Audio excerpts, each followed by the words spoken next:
Okay, so in this video we're going to be talking about dividing a mixed number by a whole number.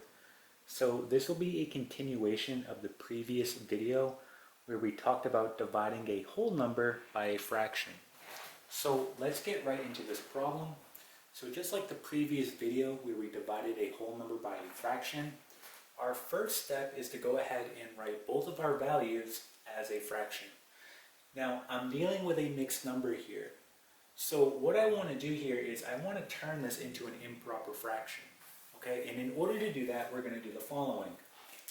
We simply multiply the denominator and then we add the numerator.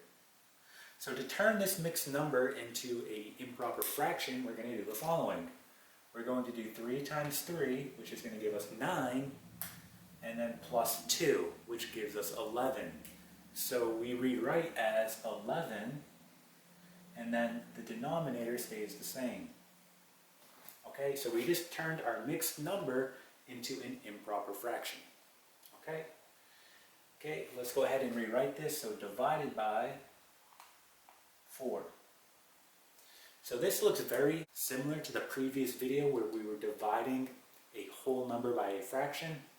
Okay, in this case we're dividing a fraction by a whole number. So we're going to follow the same process here. At this point we want to write both of our values as a fraction. So this is written as a fraction, but we need to write this as a fraction. So to do that, we simply just write it as 4 over 1. So we're going to have 11 all over 3 divided by 4 over 1.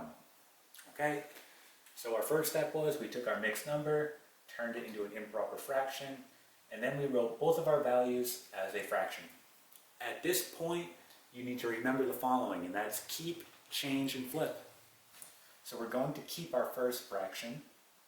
We're going to change the operation, the multiplication, and then we're going to flip the second fraction. So it becomes this. 11 over 3, right, we're keeping it, change to multiplication, and then flip.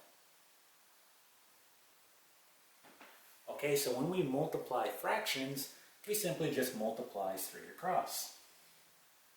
So we're going to do 11 times 1, that's going to give us 11. And then 3 times 4, that gives us 12.